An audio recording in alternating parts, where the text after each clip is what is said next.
All right, we are back with the Andre Duke Show with Carter Smith, joining you guys live from Ike's Pub on Hubbard Road here in Ohio.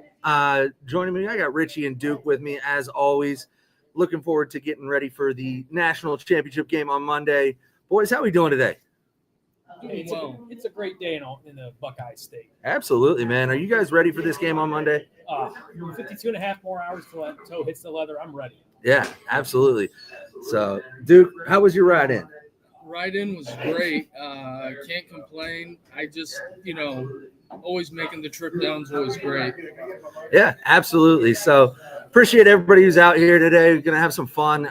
Thank you to the staff, man. My guy George and Erica hooking it up out here, having a lot of fun. So, looking forward to getting it all going. Let's start off, get a little social media and everything like that. There's a lot going on. We have a lot to talk about. Obviously, the main topic will be the Notre Dame Fighting Irish taking on the Ohio State Buckeyes this Monday from Atlanta.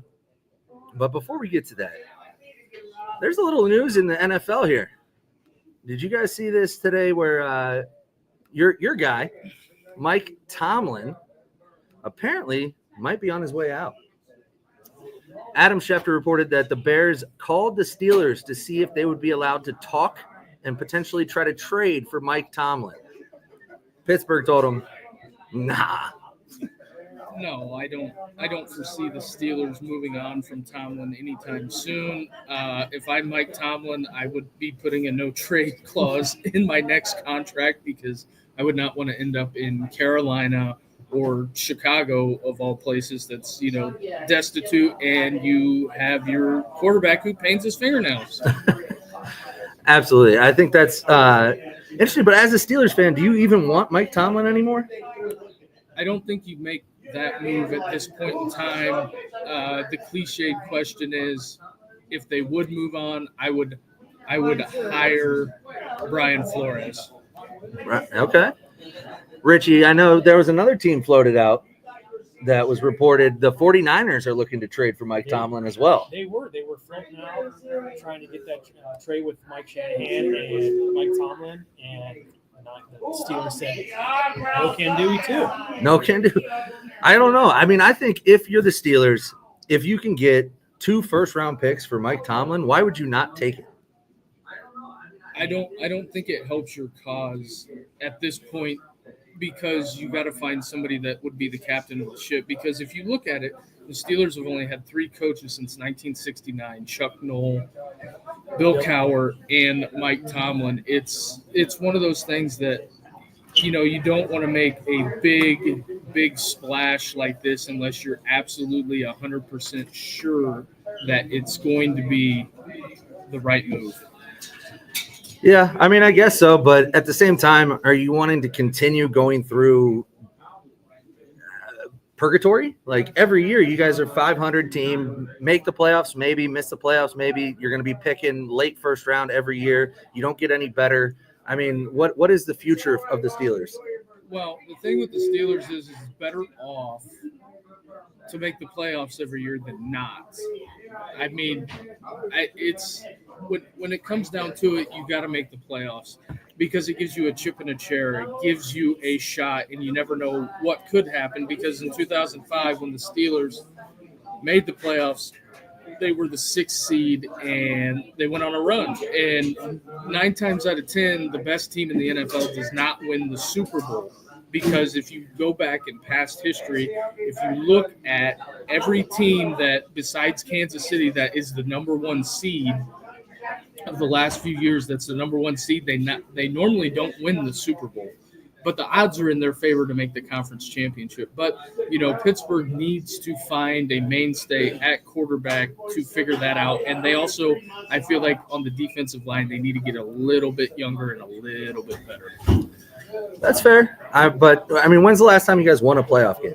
It's been a while. 2016. It's 2016. It's been almost 10 years since you won a playoff game. So having a seat at the table is great, but you consistently exit in the first round every year. I'm a Browns fan, so I can't talk. Like, at least you get there. I get it. But as a Browns fan, if I was consistently exiting the first round every year, we have no progress towards a quarterback of the future. Your defense is actually getting worse. I just don't. What has Tomlin done to make you think that, oh, we should keep riding this wave? Well, staying the course and riding the wave is your best course of options at this point. I don't think that you can completely jump ship on Tomlin unless you're going to do a wholesale restart. And if you go back and look at the Steelers' history, there's a lot of time between Terry Bradshaw and Ben Roethlisberger. I think that they didn't anticipate replacing somebody like Roethlisberger would take this long, but they haven't been able to find it. They reached for Pickett. Maybe they're going to give Justin Fields a shot at it. I'm leaning towards Fields, and I think Justin Fields can be a good NFL quarterback. It's just he's got to have some structure around him, and I think Tomlin provides that structure as long as they can get the right offensive mind in there to play to his skill set. And on top of that, if Arthur Smith wants to leave and go to the Jets, I say good luck, where you're going to be taking your cues from a 15-year-old in his Madden ratings. That's fair. That's fair, I suppose. I don't know. If I'm a Pittsburgh fan, I don't like where we're headed. You reached for Pickett, but you didn't pick him in the top 10. You haven't picked a quarterback in the first round other than Pickett since Ben Roethlisberger, and none of them have worked out. And you continue to sign guys like Russell Wilson, but we'll move on. Although I do like the TikToks that you guys do in the locker rooms. That's always really fun. Cute. You got rid of Juju Smith-Schuster, but now you got Pickens out there doing not quite dancing, but producing some content as well. At least you guys are like the king of the TikTok era in the locker room. Well, when it comes down to it, George Pickens is probably on a one-way ticket out of town. He's probably going to end up in, desolate places like Jacksonville, probably Carolina, maybe even Dallas. He'd probably fit right in Dallas. I mean, Micah Parsons does a post-game podcast. Watching him get wrong-armed all the time and them running right up the gut. But, hey, you're a Dallas Cowboy and, Micah just gets owned on his own podcast, too. Like, he brings C.J. Stroud on, and C.J. Stroud just completely talks circles around him. But that's neither here nor there. But speaking of TikTok, are you guys doing anything special to enjoy your last day of TikTok? Because tomorrow it's gone. Oh, what a shame. No, I'm not doing it. I deleted the app this morning. I don't even use it anymore. Yeah, but in other news, we got the NFL kicking off here tonight. Did you guys know that I believe Jahmyr Gibbs and Jamison Williams are the first running back wide receiver duo from the same school to go over 1,000 yards for the same NFL team? Yeah, I did not know that. That is a interesting stat. I'm not shocked that they're both Alabama Saban guys, but the stretch that the Lions have been on has been unbelievable. The complete turnaround, I would credit that to the Spielman brothers up there pulling the strings, because the Lions finally got serious and decided to let the football people make the football decisions. When you don't let the football people make the football decisions, it does not bode well. You look at Vegas, Jacksonville, Dallas, where it hasn't worked. Talented teams that owners absolutely meddle on. I think Dan Campbell is a hell of a coach for the Lions. They brought him out of the pit of the NFC North. They're 2 games away from playing in the conference championship.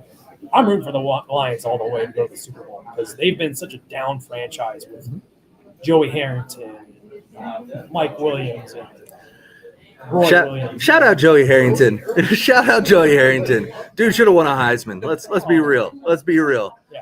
But no, I mean the Lions. I'm pulling for the Lions. I have family members that are fans of the Lions, and it's just that's the best story in football. I think it's they've been. As a Browns fan, I relate so much to Lions fans. Right, we've been terrible for so long, they're like the Browns of the NFC. Yeah, they're the Browns of the NFC. The problem is, as a Browns fan, we're still the Browns of the AFC, and they're no longer the Lions of the NFC. No. Like it kind of pisses me off, but I got to root for it, I guess. Yeah, Spielman. Anyways. But yeah, I think it's awesome. Obviously, Jahmyr Gibbs was a controversial draft pick for the Lions. A lot of people didn't think they should take him. They had his name is escaping me. DeAndre Swift. Thank you. They had Swift and Montgomery at the time, and then they went out and drafted this guy, and everybody's like, "What are you doing?" And he is unbelievable. What did he have? 5 touchdowns last game or something like that? Like, just absolutely ridiculous. But so that's coming on later tonight. Really looking forward to that. But while we have a minute here, anybody out there, if you're watching on Twitter, jump over to the YouTube, get in the chat. Make sure you go out, hit that like and subscribe button for us. Help us grow the show.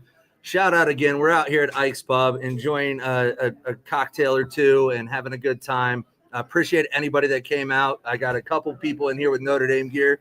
Appreciate you. I told you there's more Ohio State people in here, but we're out here. We're strong. Anthony says that we're going to need I'm not part of the program. Notre Dame's going to need more than luck on Monday. That seems to be the consensus. But we'll get to that here in a little bit, and I'll tell you exactly how Notre Dame will win the national championship. But a lot's been talked about. A former NFL or a former Notre Dame head coach has been in the news a lot. He's 88 years old. I don't know how he's tweeting. I'm hopeful that everything's okay. But he was asked, and he tweeted out and was talked about because I don't know if I think a lot of people forget Lou Holtz coached at Ohio State. Yeah, like he was on staff with Woody Hayes, and he loves Ohio State. But he had a comment that I thought was very interesting, and it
All right, I think we're back. I apologize, little technical difficulties here. Live shows. What are you going to do? But I lost my train of thought too. Lou Holtz, yeah. So he was coached at Ohio State, but they built his statue at Notre Dame. Where is Lou Holtz right now? That's what everybody wants to know. That is typically the question that is asked. But Marcus Freeman is an Ohio State guy. right? Played at Ohio State, graduated from Ohio State in leisure studies or whatever it was that Ohio State fans bring up all the time as if that's some kind of knock on Notre Dame. Like, yeah, he went to your school and graduated with a degree he didn't need. Sorry. But he played at Ohio State. I think he probably loves Ohio State, to be honest with you. But if he wins the national championship on Monday, does he get a statue? I would say that's a solid yes. He gets a statue. Yeah. I say most likely at Notre Dame, yes. 1988 is a long time. The big thing with Notre Dame is that it's been since Lou Holtz retired. It's been such a big hurdle to find the mainstay coach to get there, and they've had a string of, I wouldn't say bad hires. I wouldn't say Brian Kelly is a terrible hire, but he just couldn't get the program off the ground enough to get him over the hump in big games. You're seeing what his issues are at LSU, and it's pretty much the same thing it was the same thing at Notre Dame. He was just spinning his wheels. Mm-hmm. Yeah, I mean, it's hard to call Brian Kelly a bad hire. Brian Kelly is the winningest coach in Notre Dame history. That's just a fact.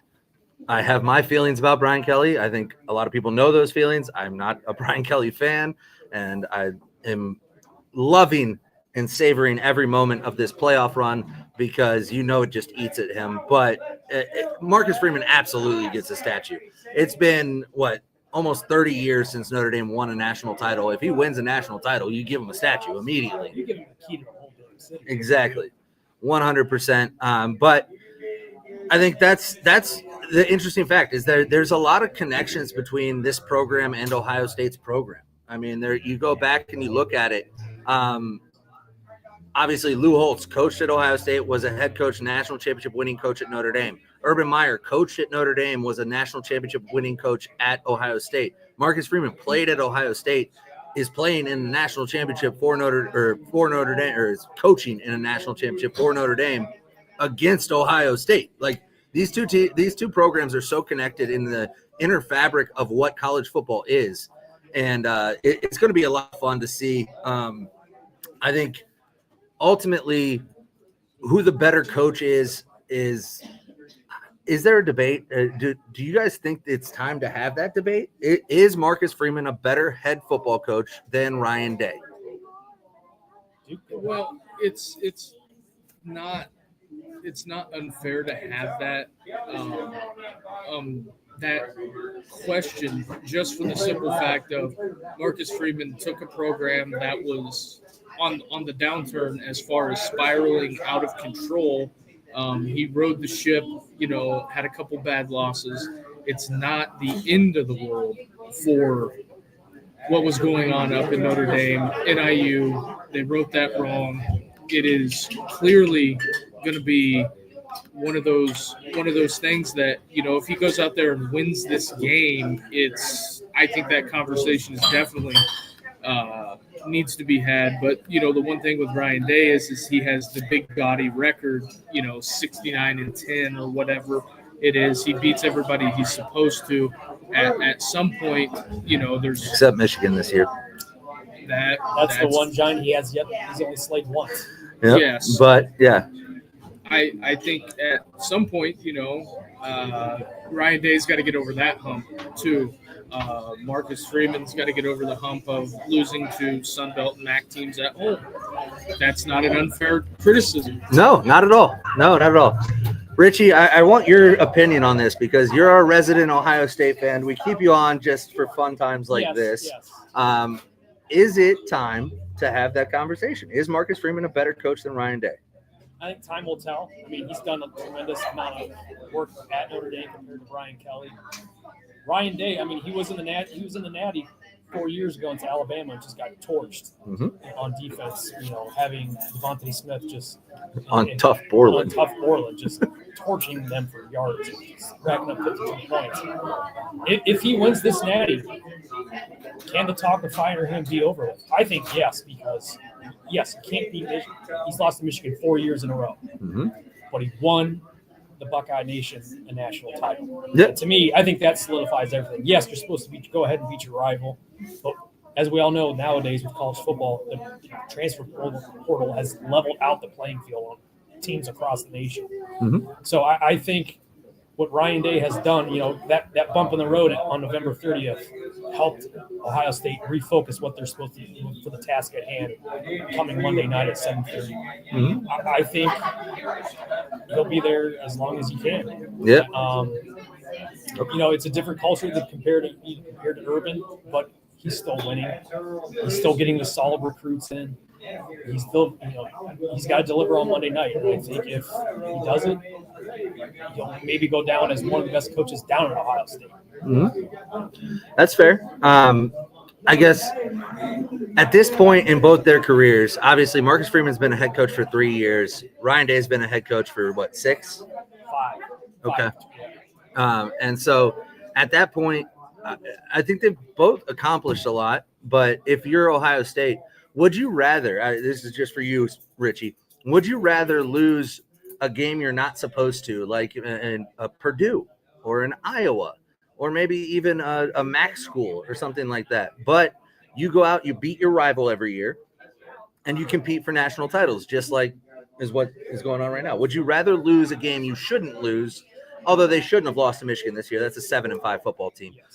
But I'm saying go out, beat your rival every year, but you're going to have a fall off. You're going to lose to a Marshall or something like that. Which one would you pick? Would you rather beat the teams you're supposed to beat, lose your rival, compete for a national title, or lose to somebody you shouldn't lose to, beat your rival, compete for a national title? You got to beat your rival. I mean, that's 365, 24/7 in the state of Ohio. You got to beat those guys up north. Yes, you're going to have a slip-up game, just like Iowa years ago, Purdue years ago, and Ohio State still got the playoff. So yeah, that's going to happen. Some games you're not going to play your best. You might get caught slipping. So I think I'd rather take those than losing to your rival and having to deal with that 365 days a year, and be constantly reminded, like you guys didn't beat Michigan, we didn't beat Michigan, and going out and competing for a national title. I think that trumps everything in my opinion. Yeah. What do you say to Michigan fans that say even if you win a national title this year, this was not a success? I say thanks for the reality check. We're still going to win the Natty, and we'll beat your ass next year in Ann Arbor. All right. I like it. I think obviously winning the national championship is the ultimate goal. So yeah, if you win the Natty, it doesn't forgive what happened on that Saturday in November, but Michigan fans can't talk shit. You're 7-5. 7-5. Get out of here. Like Pop-Tart Bowl. Yeah. Correction, they're 8-5. They did beat Alabama. They did beat Alabama. Yeah. That's true. But that's because the SEC's garbage, and you know that, Duke. Yeah. Well, it's different. It means more, but it's different now. It obviously doesn't mean more. Because the functions of NIL have really, in the transfer portal, have, like Richie said, even the playing field to a certain extent that it's to where you can't stack talent anymore, and there is nobody with a ton of depth that they're building to where if Mark Ingram gets hurt, you put TJ Yeldon in. It's not that anymore. Oh yeah. You're real lucky that and I think on this playoff run, the teams that have had multiple running backs, look at Penn State, they had 2 backs, Ohio State 2 backs, Notre Dame 2 backs, Texas kind of had 2 backs, but the teams that have had 2 backs that split carries this year have made it the farthest because the season is longer, and I don't think some people don't want to recognize that because they're playing 16, 17 games now in college. Before college football was over like the last or the first week of January, so here it is, we're going on January 20th and these guys are still playing. Yeah. And I think this is also a bigger help for the young players coming in, as far as the early enrollees being able to travel to the bowl game, being able to practice. For both programs, being able to practice right now is huge. You're getting it's like a mini camp for the young guys, and they're getting their first taste, and they're going to be able to figure out what big time college football is about, and to go on a natty run to see what that feels like. I mean, it's almost kind of like the NFL season. Not anymore. You're seeing NFL running back. You're not seeing single backs carrying the load. You're seeing multiple backs now, and that's kind of where also college football is going. You're going to need 2 backs to carry a load to let your lead guy rest a little bit. I mean, hats off to Ohio State for getting the Q out of the portal last year to help with Trey, and Trey was totally open with it. And look how they are now this year. Running the ball. I mean, yes, it's not what we expect to be, but it's given a little bit more options for Ohio State's offense. Yeah, I don't disagree. I mean, you brought it up. Alabama's depth isn't what it was before the transfer portal, right? They don't have those guys. And you look at the 2 teams in the national championship, they're the deepest teams in college football. I mean, Notre Dame has had to play more players than I think anybody in the country, probably. I don't have that stat in front of me, but I would imagine they've dealt with multiple injuries on the defensive and offensive line. They've dealt with injuries in the secondary. They dealt with a kid that left the program because of personal issues in the secondary that was a top 3 corner. They've dealt with so many issues that have prevented. They dealt with a running back injury in the preseason that limited their running backs to Jadarian Price and Jeremiah Love, and now Aeneas Williams has come on. And so, but they just the teams with the most depth and who are able to build rosters properly are the teams that are able to sustain a 17-game season, and that's just where we are. And I think the SEC still is falling into that trap of chasing stars in recruiting and having to get the best recruiting classes every year, where a lot of those guys want to play, and if they get lost on the depth chart, they leave. Whereas if you get some 3- and 4-star guys, like, let's be honest about what Notre Dame's roster is. They have 1 5-star on the roster. They have damn near 64 stars and like another 43 stars. If you don't think that the depth that they've built with those 3 and 4 stars is the reason they're in this national championship game, then you're missing the entire point. You can go get 35 stars every year, but if half of them leave every year, then you're going to be dealt a team that doesn't have the depth to sustain a season as long as what college football has become. And on the other clip of that with the Alabama thing, now let's remember Alabama lost 39 scholarship players in the transfer portal when Nick Saban retired. So I think that, Alabama, them ending up 9-3, I think that might have been their ceiling for the year, all things considering. They've had losing 39 guys that have experience playing Division I college football. It pretty much decimated the roster. And DeBoer had to come in and pretty much ride the ship, kind of like Marcus Freeman did whenever he took over for Brian Kelly, even though Marcus got a little bit of a jump than where DeBoer did. But you got to think when he got hired was mid-January, and the only thing he had was, the spring transfer window, and that's when you're really picking guys off the scrap heap and trying to build depth that way.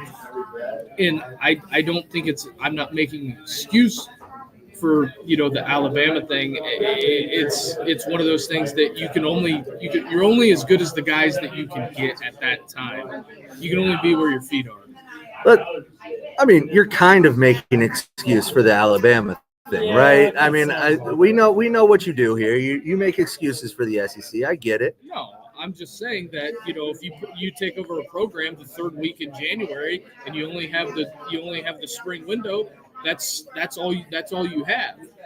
Yep, absolutely. I don't disagree with you there. But let's get into it. Let's talk a little bit about. Let's reset the show first. Anybody out there, if you're out there on Twitter, get on YouTube, join the chat.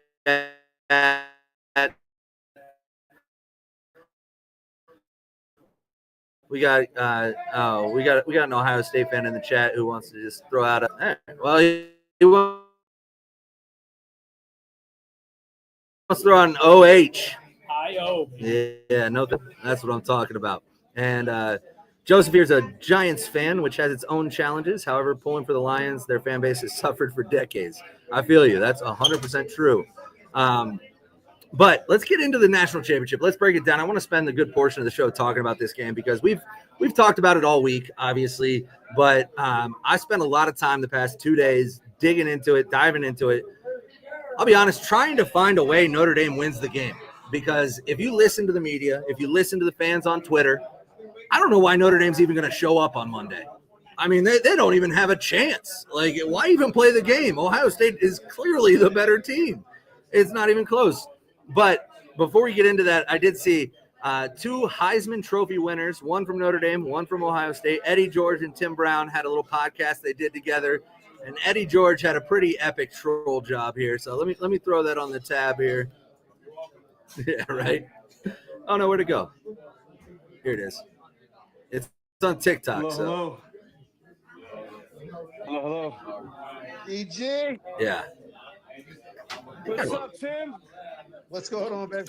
Oh, that's just a thing of Oh, beauty. nothing much. Right. Just throws up the picture of him running away from Notre Dame in 95. Happy I mean, holidays, just Steve. rude. Just rude to do that to him. But I mean, those are two of the greats, right? Tim Brown. Who doesn't love Tim Brown? I know I do. But when you look at these teams on paper, and Joel Klatt put this out, I believe, on his show. Let me see if I can get it here. I mean, these are two of the best defenses in college football. You have Ohio State has the number 1 scoring defense, Notre Dame number 2. And then you look at the offenses, and I'm shocked. I thought Notre Dame's offense was garbage. Number How- 6? I mean, How are they the number 6 scoring offense in the country when they are so inept and bad? I don't get it. And then Ohio State, number 12 scoring offense. So both schools able to score and able to stop the other team from scoring. When it comes to that stat right there, is that Notre Dame they score points on defense, and that is something that is kind of like a hidden stat in my opinion. But also when Notre Dame gets into the red zone, Riley Leonard and the backs have found the end zone. They're not kicking many field goals in the low red. Mm-hmm. So I think that, one of the things for Notre Dame to keep this game close is their position to sustain drives and keep it, I wouldn't say low scoring, but every opportunity that they get on offense, they have to score touchdowns. They need 7, and they got to slow Ohio State down. I don't disagree. Here's what I'll tell you. I think the main things, when I broke it down, when I really looked at it, and I watched all 22 film of every Notre Dame game I could find, I watched more Ohio State film than I'd care to talk about. And when you look at it, here's the thing that's crazy to me is everybody is talking about Ohio State's offense. And understand, I completely agree. Ohio State has crazy amount of talent on offense, crazy amount of weapons. But let's pull back a second and look at what they do on offense. They're the 30th best offense in the country. They're not lighting it on fire, averaging 428 yards a game. Running the football, they don't do it. They're the 66th best offense at running the football. Could that be offensive line injuries? For sure, definitely. But they're only 25th best passing offense in the country, 12th best in scoring. But this offense is being talked about as if it's some generational crazy offense that can just score at will, when that's not been what they've done all year. They haven't done it. Now, I agree. Against Tennessee and Oregon, they put up points like crazy. I understand that. But over the body of work they've put out, they've been a very mediocre offense, middle of the road, not even top tier. So let's pull back a little bit on this. Oh, Notre Dame's going to struggle to stop them. Notre Dame's defense is the 9th best defense in total yards per play, the 41st best rushing defense, which isn't very good. I thought it would be better, but injuries to the defensive line and the linebackers have hurt that. But you're not talking about the 41st best rush defense going up against the best running football team in America. They're 66th. They are the we got some OHIOs going on in here. I told y'all it was going to happen. But Notre Dame has the 2nd best pass defense in the country. The 2nd best pass defense in the country, and that's with the injuries and departures in the secondary. That's with Benjamin Morrison missing half the year. That's with Leonard Moore, a true freshman, playing out of his mind. And on top of that, like I said, 2nd best scoring defense in the country, only behind Ohio State's. So let's not just write this off as Ohio State's going to go out there and just go up and down the field on this defense. I understand injuries are part of it, and Notre Dame is missing Riley Mills, and they're missing some key parts on defense, Benjamin Morrison.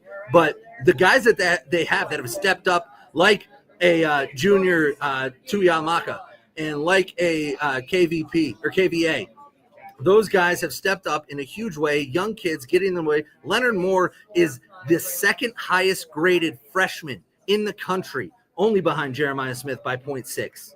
So it's not just this wash of a game where Notre Dame can't stop Ohio State. Now, when you get to the offensive side of the ball, that's where things get a little interesting. Well, one stat that I think that is getting overlooked that a lot of people aren't talking about is Notre Dame's points off of turnovers. In Notre Dame's 15 games, do you know how many points they have off of turnovers? I do. Hold on. I don't remember. 137 points off of turnovers. If Notre Dame can force Ohio State to turn the ball over and make every opportunity count, turn it into 7, this is a ball game. And Will Howard has had, the last 3 games, he's been great throwing the ball down the field. But I think one thing that also gets overlooked is if Notre Dame, instead of playing the man, they play the ball for those jump balls, I think they might have a shot at it. And if Will Howard goes out there and throws 2 interceptions right away, like he started the Penn State game, he only threw 1. It's going to be a closer game than Ohio State fans are expecting. I think this game does also have the feel of the 2003 national championship. You had that high-powered Miami offense. You had Tressel ball. Marcus is a Tressel guy. Mm-hmm. I think he's going to institute that philosophy into Monday night. I think it's going to be a closer game than people expect. I don't think it's going to be a blowout. I mean, I have several family members that are Notre Dame fans. I know my one brother-in-law says it's going to be a blowout. I told my sister, I said, hey, it's going to be a lot closer than people think. I mean, it's going to come down to the defenses and how well they can stop each other offense. Mm-hmm. Absolutely. And you brought it up. I mean, turnover margin's huge. Notre Dame is 3rd in the country in turnover margin at plus 17. They force more turnovers than any defense in the country. Ohio State is 44th they're only plus 4 because they turn the ball over as much as they cause turnovers. And so the turnover margin is going to be key in this game. If Notre Dame can force the turnovers that they have all year, that's going to put them in a position to keep it close and win the game, honestly. But when you look at, when you flip the field, right, and you go with Notre Dame's offense versus Ohio State's defense, that's where it's tough to find wins. I mean, you're talking about this defense for Ohio State has been generational. I mean, the number 1 scoring defense at 12 points a game, the number 1 total defense at 250 yards per game, the number 1 in yards per play, giving up just over 4 yards per play, the number 3 rushing defense, giving up less than 90 yards a game in rushing, the number 1 pass defense at just over 160. And Notre Dame's offense, top 10 in the country, total offense, not even top 50 in the country in total offense. They have a great run offense. They're top 15 in that. Their passing offense, as we've talked about extensively, is 102nd. So, but their points per game is 6. So, but when you look at this, that's where everything is, right? The defense of Ohio State versus the offense of Notre Dame. That's where the biggest discrepancy in this game is. And that's where you got to find some playmakers to make big plays. Riley Leonard has to play his best game of the season. He has to be on point. He can't turn the ball over. And I'm not saying he has to go out there and completely light it up throwing the football. Like, I don't expect him to throw for 300-plus yards, but he's got to be effective in the throw game. And if he's effective in the throw game, if they can run the ball a little bit, because like I said, they're going up against a top 3 rush defense, it's going to be hard to run the ball. But if they're able to do that, then you're going to open up the pass game. And when you get down to the efficiency stats, 3rd down offense, Notre Dame 61st. Ohio State is 3rd down 57. So they're both mediocre at 3rd down offense. They're both pretty good on 3rd down defense, mid-tier top 30 teams on 3rd down defense. Red zone offense, you got Ohio State 38th, Notre Dame 5th. Or 79, sorry, I was looking at the wrong stat there. But touchdowns is where it gets crazy for Notre Dame. Notre Dame has the 79th best red zone offense in the country, but they have the 17th best touchdown efficiency in the country. So when they get in the red zone, they score touchdowns. A lot of that red zone offense not scoring points was due to Mitch Jeter being hurt and missed field goals. But when you look at it, I mean, you can look at it a ton of different ways. And in most categories, Ohio State has the edge. There are very few categories that Notre Dame does. I told you one already, which is turnover margin. Turnovers are key, like we said. But the other one where Notre Dame has the edge is in the special teams game. Notre Dame leads the nation in blocked kicks.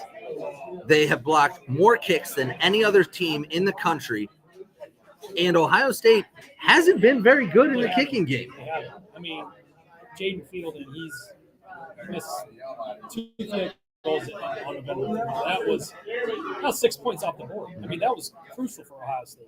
And like you guys said, I think special teams is going to play a role. If you can get a block punt on Ohio State or a block field goal and try and flip the field, it's going to turn into a real interesting competitive football game. I agree completely. Well, on one side of this coin, I think that there's going to be a certain point in the game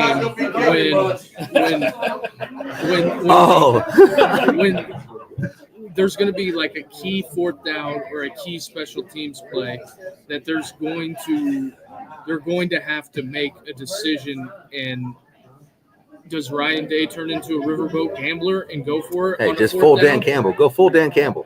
And could that change the momentum of the game? We'll have to see. I think that there's going to be something in the game that's going to push this into where you got to force Ryan Day to make a decision on something like that. I agree. I think the way Ryan Day coaches this game is going to determine the outcome, obviously. If Ryan Day turns into tight butthole, can't call a play Ryan Day like he does every year against Michigan, Notre Dame's got a good shot. If Ryan Day snorts a line of cocaine and is going out there just crazy, then it might get ugly for Notre Dame. I don't know. They got the talent, Ohio State does. And we did have one comment about that you're not going to have to kick it a whole lot. Duke, do you remember the last guy to tell somebody that he's not going to have to kick a lot? That was Caleb Williams, who told his punter, hey, you're not going to have to kick the ball very much this year. Guess what? That punter kicked the ball for more yards than Caleb Williams threw for. So let's be careful what we wish for. But outside of that, I think when you look at it, obviously, and Disciple brings up a good point, all this stuff we're preaching doesn't matter. At the end of the day, the stats of the year don't matter. None of this, who had the better defense, who has the better wide receivers. I mean, talent matters in this game. But at the end of the day, it's what happens on the field. And if Notre Dame can shut down Jeremiah Smith, which I think they have a good game plan to do, Al Golden is one of the best defensive coordinators in the country. Don't let anybody tell you otherwise because it's false. And they're going to lock Leonard Moore on Jeremiah Smith, I believe, and they're going to give him safety help. And they're going to take Jeremiah Smith away because if you take Jeremiah Smith away, Texas proved it last week, Michigan proved it on November 30th. If you take Jeremiah Smith away, Ohio State doesn't know what to do. They get nervous. And if you can make Ryan Day and Chip Kelly nervous, he's going to revert back to what he's done in the past, and he's going to revert back to what the film told him. And Penn State ran the stretch play as effective as anybody in the country on Notre Dame. Ohio State is the most ineffective team in the country running the stretch play. If they go to that, I like Notre Dame's chances. I would have to agree. I mean, Michigan had those top 10, top 15 defensive tackles shutting down the stretch. Mm-hmm. And, Notre Dame, I wouldn't say has that level of talent, that defensive tackle, but if they know how to stop that stretch play, it's going to be a long day for the offensive running game. I think they need to do some trap plays to try and get the two tailbacks, Q and Trey, in open field, and hopefully open up the passing game for Ohio State. It's going to be interesting what Marcus does, because Marcus is a defensive guy too. Yeah, he plays linebacker. He knows what to do. And I think one of the things that gets discounted in this, Ryan Day and Matt Rule worked together at Temple. And Matt Rule had a really good game plan, and everybody forgets about the Nebraska game, but that game was closer than what people want to admit. And I think Matt Rule had a really good game plan. And then, Ryan Day, when he first came to Division I football, Al Golden's the one that hired him. So as a wide receivers coach, so I think that at this juncture, Al Golden has shut him down for the most part. Other than the 10-man Freeman. A lot of Notre Dame fans don't like that being brought up against Ohio State, but it did happen. And also, 4 years in a row to Michigan, it did happen. So those are some things that that are tough for both programs that people have to realize and look at and analyze. Now, if it was me, I just say put the wings on the helmet and see what happens. That'd be an interesting look for Notre Dame if they did that. If you put wings on the helmet, we know what Ryan Day does. But no, I think you brought it up. You can't – obviously, this is a different team for Ohio State this year, right? This is not last year's team. It's not the year before's team. But it's a different team for Notre Dame too. And Notre Dame, the past 2 years against Ohio State, has had a good defensive game plan to slow down their – because – people act like this is the first year Ohio State has had crazy talent in the wide receiver room. Guys, they just had a generational player, I was told, in Marvin Harrison Jr. Notre Dame held him in check last year. The year before that, they had Jackson Smith and Jigba. He got hurt early in the game, wasn't a factor. I mean, every year Ohio State has these guys. So Al Golden's done a good job. Notre Dame has done a good job in the past against Ohio State. So it's not a foregone conclusion that they're just going to be able to move the ball. I don't know where that comes from, especially when you look. They've struggled moving the ball against teams this year. Ohio State has Nebraska, Michigan, Texas. Like there's multiple examples of it happening, and I get everybody is buying into this recency bias of, well, look at how good they were against Oregon. Oregon's defense is nothing like Notre Dame's. Anybody that tells you Oregon's defense could even compete with Notre Dame's is lying to you. They're spinning a narrative. But outside of that, I think the game comes down to a lot of different things. Obviously, you got to go out there and perform on the field. But I think there's going to be some X factors in the game. And I want to know from Richie, what X factors do you think there are for Ohio State? Who are the guys you're looking at to make an impact in the game that maybe you aren't like? Obviously, everybody's looking at Jeremiah Smith. That's not an X factor. That's a known factor. What's an X factor for Ohio State that you think if Ohio State can get this guy going, or if this guy makes a couple plays, maybe he does something that changes it? I think you got to get the ball to Trey. You got to get the ball to Trey. That game, that screen pass that they ran before halftime against Texas last year, that opened the game. I mean, that swung momentum for Ohio State last week. That was the big play they needed to get on top of, to establish momentum against Texas. I think he's the one you got to feed the ball to. They're going to be, like you said, Card, they're going to be keying on JJ all game long, trying to bracket him, trying to get him flustered too. So I think Trey is the big one to keep an eye on. Also, I think the kicking game is going to be a big factor too. I think can Jaden Fielding be mentally tough from that game on November 30th? He made some kicks in the playoffs. When it comes down to crunch time, can he deliver? Can the laces beat out instead of being in? I don't disagree. I think Trey's a good call. I think obviously that 75-yard screen pass was huge for Ohio State last week. Him punching that guy in the face was huge as well. So, keep your emotions in check, all that stuff. I do know somebody that has Jaden Fielding's phone number, and I hacked his phone, and I've been sending Jaden Fielding just clips of him missing field goals all week. So hopefully that gets to him. But other than that, I know who my X factors are for Notre Dame. Duke, you're kind of in the middle on this, so I'll let you pick either Ohio State, Notre Dame. Who do you think plays a bigger role? What player do you see making a play? It could be a Jack Sawyer like last week or something like that. But who do you see for either team? I think one of the big things, and I'm going to go on both teams here. I think one of the big things is how does Notre Dame sustain Ohio State's rush?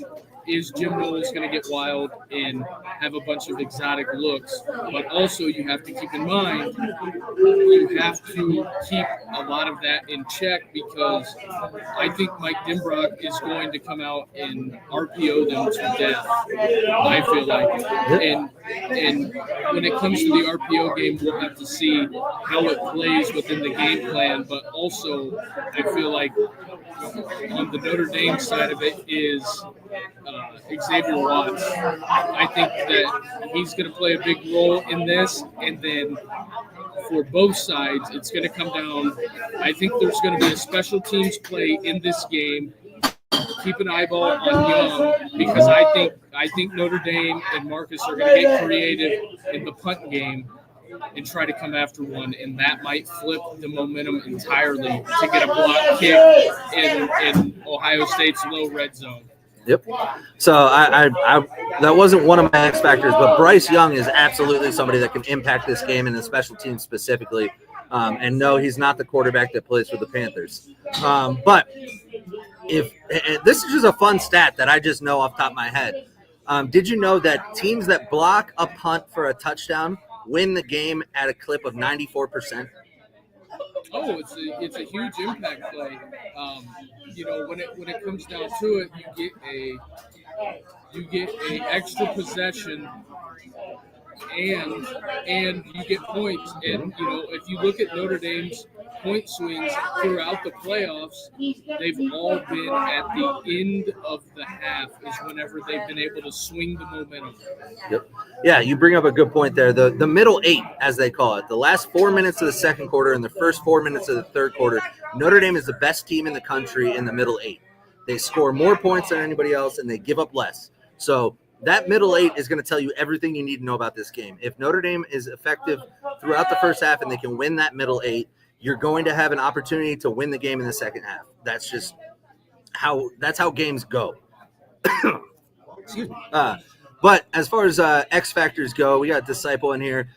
If I were coaching, I'd let some of the up-and-comers play in this game. Those young players are going to be looking to step up in a big game. That's his X factor, the young guys. Get Brian Urlacher's son out there. Get Blair Williams, Cam Williams. I don't know where Cam Williams has been, honestly. But I agree. Brian Urlacher's son has really made steps and has made big plays in big moments before. He has the opportunity to play as a third safety behind Adon Schuler and Xavier Watts. The entire defense is going to have to play really well. But I have two X factors that I'm looking at in this game, and it's because of a couple different things. On defense, I'm looking at Junior Tuihalamaka. Junior Tuihalamaka is playing a Viper position that he wasn't supposed to be playing, and he's playing at a really high level right now. If he can get pressure on Will Howard, because and just so Ohio State fans know, getting pressure on Will Howard is not the same as blitzing Will Howard. I don't want to see this bullshit stat of how he's so good against the blitz. Yeah, being blitzed doesn't mean you're pressured. His stats do go down when he's pressured. There's a difference. But if you get pressure on Will Howard, you can force some throws that aren't on time, that aren't on target. And like we've talked about already, turnovers are key. If Junior Tuihalamaka can abuse that tackle, kid that moved over from guard to tackle, Donovan Jackson. He's played great, but he's not a true tackle. He's a guard, and he's going to be a guard in the NFL. And Junior Tuihalamaka, God, that's a mouthful. Jesus. If he can get pressure on Will Howard by speed rush, doing things that he's athletically capable of doing against Donovan Jackson, that's going to cause problems for Ohio State's pass game. And we've already talked about their run game. On offense, I think the X factor on offense is going to be Aeneas Williams. And the reason I think that is because everybody's going to be geared up to stop Jadarian Price and to stop Jeremiah Love in the run game. Aeneas Williams is proven himself as a good back out of the backfield in the pass game, and Ohio State struggled defending the pass against halfbacks out of the backfield. Last week, Texas hit that big pass to their running back, Jordan Blue, I think it was. Yeah. And the reason they were able to hit that is because Jim Knowles is such a creative fuck that he had Tyleik Williams man coverage on a running back because he's running these crazy blitz schemes trying to get pressure. Well, that's great, but if you don't get to the quarterback, Tyleik Williams can't cover Aeneas Williams. There's no way. There's no physical way. He's 320 pounds. He can't flip his hips. There's no way. So Aeneas Williams, I like his opportunity in this game to be a third down back, to be a guy out of the backfield to make plays, screen passes, bubbles, swing passes, wheel routes, all that stuff. And I think Riley Leonard hits a couple deep shots. They're gonna attack this secondary in a way. They're not gonna attack them like throw the ball 40 times a game attack, but they're gonna go after Denzel Burke with some of their speedier guys like Jordan Faison and Jaden Greathouse. They're gonna go see if Denzel Burke can hold up in coverage, because when he was attacked by Oregon by Tez Johnson, who's a smaller guy but speedy, Denzel Burke's a great cover corner. He's one of the best in the country, but he doesn't have the top end speed. He's not a 4.3 guy. He's a mid 4.4s guy. Now, on the other side, you have Igbinosun, who loves nothing more. Like, I swear to God, the kid sleeps and dreams about holding. He loves to get hands on the receiver. If I'm Notre Dame, I'm putting Bo Collins on him. Bo's a big-bodied, physical receiver. Put him on him, and let me see if IGB can cover him without committing penalties. I'm going to force him to. And Riley Leonard has shown the ability to be accurate on back shoulder throws and some of those downfield throws the past few weeks. And I think you throw a couple up and see what happens. You're going to have to stretch the defense a little bit to open up any sort of run game on this Ohio State defense. Yeah, I don't disagree. I'll be interested to see if what type of attention that Bo Collins gets from Ohio State's defense, because I think that going into it, I think Knowles is going to try to pin the ears back and come after Riley Leonard. Absolutely. And I don't advise that, because if you get him out of the pocket and running, he's probably one of the top 10 running quarterbacks in all of college football. He has almost 1,000 yards rushing. Yeah. Is it 16 rushing touchdowns too? Yeah, he's got 16 touchdowns and almost 1,000 yards. So like, dude can run the ball. I don't think coming after him is the right idea. I think if I'm Ohio State, I come after him, I rush 4 and drop 7. Yeah, and I think given what Notre Dame is going to be putting out there up front now, you're going to get Charles Jagasaw at left tackle. I talked about it, and I got to confirm today that he is going to start at left tackle, which is his natural position. That's where he was going to start the whole season before he got hurt in spring ball or summer, wherever it was. And he's going to be back at left tackle. Now, a lot of people are going to tell you that might be a problem. I don't think so. I think that's a good thing. I think that's a good sign for Notre Dame's offensive line, because Anthony Knapp was as good as he was a freshman getting beat a lot, and he got beat the fuck up by Georgia. And at the end of the day, I think Jagasaw is a step up. I think if he's healthy, which he must be if they're putting him there, and then I believe Rocco is going to play right guard. But you do have a beat-up offensive line. So if I'm Ohio State, I don't need to bring 5-6 guys to get pressure. I trust Jack Sawyer and JTT to get pressure without any help. And if that happens, if they're able to do that, it's going to be a really hard day for Notre Dame, because they're not going to be able to beat those 7 guys in coverage just with what they have at receiver. But if you get into a game where they're blitzing a lot, there's going to be some matchup favorabilities for Notre Dame. Then there is opportunity, right? And all you need is for Riley Leonard to make a guy miss on a blitz and take off, or buy a little time and throw it up, and you'll get some coverages. Listen, Jaden Greathouse absolutely shook that defensive back for Penn State. I don't care if anybody tells you that he just fell down. No, he shook him with his release. Let IGB cover that. See if he's as technical as he should be. See if he's sound. But I think I like the matchup. I think it's going to be a lot of fun.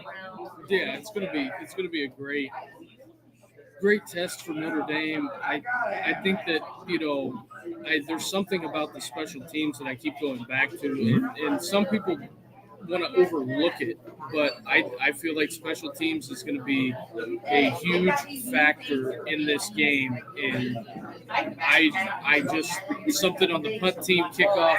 Notre Dame has done it. They almost blocked a punt in the Georgia game. They had a kickoff return. So I think that that's something that, this is going to be a big deal. And whenever it does happen and either team pops something, don't be shocked. Yep, I completely agree. And we'll get our predictions here in a second. Disciple is still in here. I wish we had Payne too, man. I was so pumped for Payne after that spring game. He looked good. And he's definitely and Jag is a first rounder. That was his prediction. So it's gonna be interesting to see how it all folds out, how it all unfolds, I guess is the proper way to say that. Other than that, do you guys have any other thoughts about the game before we get our predictions, before we get out of here? Huge shout out to everybody here. I appreciate everybody coming out. A lot of fun. Ike's Pub on Hubbard Road in Columbus. If you're in the area, stop by. I'll be hanging out for a little bit. But any other final thoughts on the game for you guys? It's going to be a one for the ages. That's all I can say. For me, it's going to be interesting to see how this game is played in the trench with the offensive and defensive lines. I think that it's going to be an overlooked aspect of it, and I go back to it: special teams, special teams, special teams. Special teams, special plays, special players. That's Duke's favorite guy. But all right, so let's get to it then. We'll give our predictions. We broke down the game. We talked about it. We've been talking about it all week. We're going to take tomorrow off. No show tomorrow, but then we'll go live before the game Monday and get ready again. But Richie, go ahead and tell us your thoughts. I know what you're going to say, but you can go ahead and tell us anyways. So, growing up in good old Canton, Ohio, I went to parochial school for 12 years. Everybody loved Notre Dame. I really didn't, I rooted for Notre Dame. I wasn't really a Notre Dame fan, not really an Ohio State fan. As I got older, I leaned more towards Ohio State. So for me, this is a tough one. And as I stated, I feel like I'm rooting for Jesus Christ, against Jesus Christ himself. You are. If you root against Notre Dame, you're rooting against Jesus. Please give. I'm asking for forgiveness. I may save a few off. Our fathers, a few Hail Marys, maybe a couple Glory B's. I mean, hell, if Ohio State wins, I may need to go to confession for the next month. But so many people are counting out Ryan Day. They said to fire Ryan Day, said to fire Justin Fry. Hats off to Justin Fry for making this makeshift offensive line. A lot of people were saying Ohio State's going to get their ass kicked against Tennessee. And look what they did. Mm-hmm. I think with what he's done with the offensive line is mountain. He's moved mountains. They performed at a high level. In, more than 48 hours, those seniors who made that vote to come back and try to win the Natty, it's going to happen. They're going to, Jack Sawyer, JTT, Lathan Ramsey, Ibuka. I think it's going to happen. And so for my final take, like I said, Lord forgive me. Lord forgive me. You got to make Riley Leonard beat you by throwing the ball. You got to make him beat you. Ohio State has the front seven with that defensive line and those linebackers to make him try and beat you in front of him. Don't let him run. You got to contain him. You got to get a spy on him like Cody Simon and let Sonny Styles cover the tailbacks out in pass coverage. IGB's got to play a sound game. He can't be getting any holding calls. He can't be forcing stupid penalties. And Jimmy Knowles, I think, is going to be unleashing the dogs. It'll hopefully play in Ohio State's favor. And after all his winter workouts, the spring ball, and the heat during 2 days in August, those guys are going to make it their will to win that national championship game. Like Jack Sawyer said, one game, then forever. Give me the Buckeyes, 31, and Fighting Irish, 28. Okay. No H's. NO. There you go. We got an NO in the crowd. All right. I don't disagree with anything you said, honestly. But Duke, what are your final thoughts and prediction? I think that coming into this game, there's been a lot said about Ryan Day. Should he be fired? Should Justin Fry be fired? This is something that, I would like a lot of the fan base to keep it an even keel, because 2 weeks, I'll go back a month. I've said it on the show before. I'll go back a month and say everybody wanted to run Justin Fry out of town. They wanted to stick a for sale sign in his yard, and they'd even pay for the U-Haul and relocation fee. So all of a sudden, the offensive line is great. They are now 5 blocks of granite. It's funny how that happens. And, Ryan Day is the greatest thing since fire, sliced bread, and the radio and the microwave. I don't know what changed all of a sudden. You're still 0-4 against Michigan. You have he's 1-4. Sorry, 1-4 against. Don't let that slide.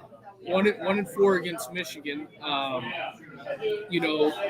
Considering he has Crapola the bed in big games, nobody forgets the 2020 national championship.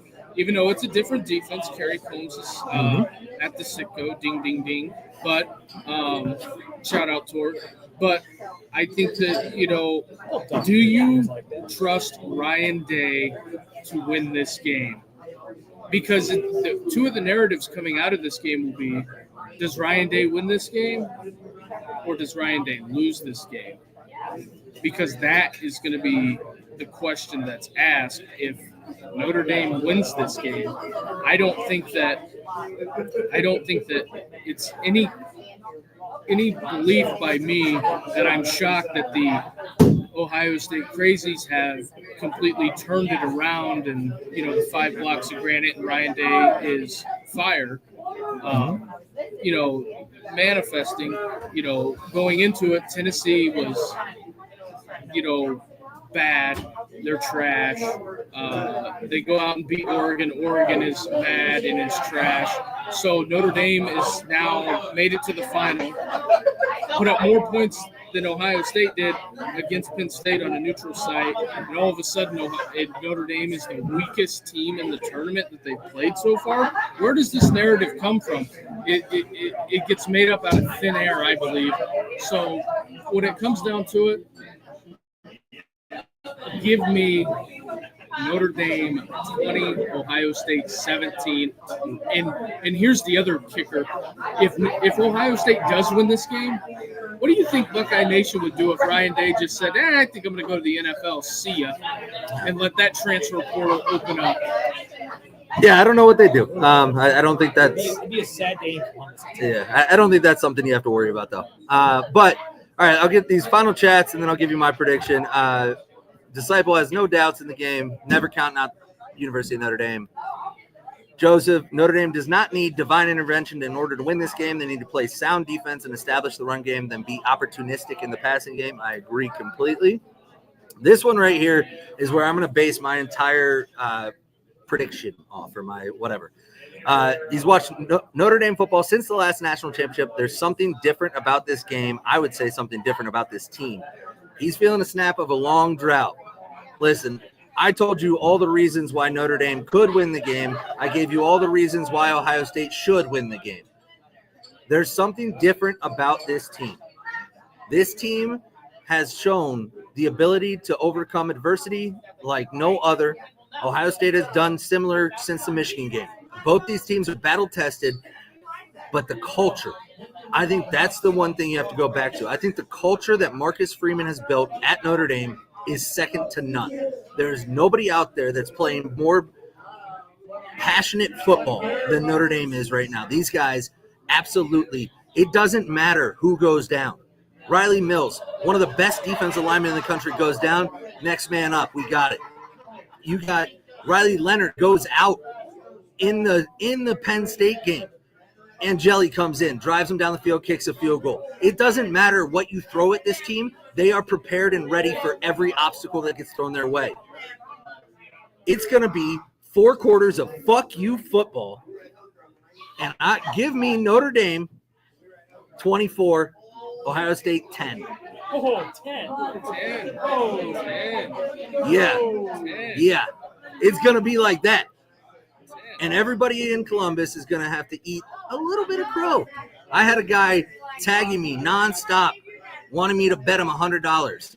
And I was like, dude, I already told you I thought Ohio State's the better team. And he gave me 3-1 odds. I'm taking that. 3-1 odds, give me that. Let's go. Irish by 14, Monday night. Take it to the bank. You guys have anything else before we thank everybody for showing up? That's it. No, I got nothing. I got nothing. All right. Thank you again. Thank you to the staff here at Ike's. It's been a blast. If you guys are in the area, stop on by. I'll be here for a little bit. We'll be hanging out. But tune in on Monday. Make sure you hit that like and subscribe button. Retweet us, follow us, all that stuff. We're on all the social medias. Andre Duke Show with Carter Smith. We'll be back Monday night to preview the game again. We're not going to dive as deep as we did tonight, but we'll give a little preview show as we lead up to kickoff. But thank you all for tuning in, and thank you to everybody who actually came out here and showed up. Yeah. Big shout out. Someone made a Can I- special guest appearance. Can I get a we are ND? Let's go. Oh, wait. There we go. All right. Thank you so much. Have a good day, everybody. And you're all done?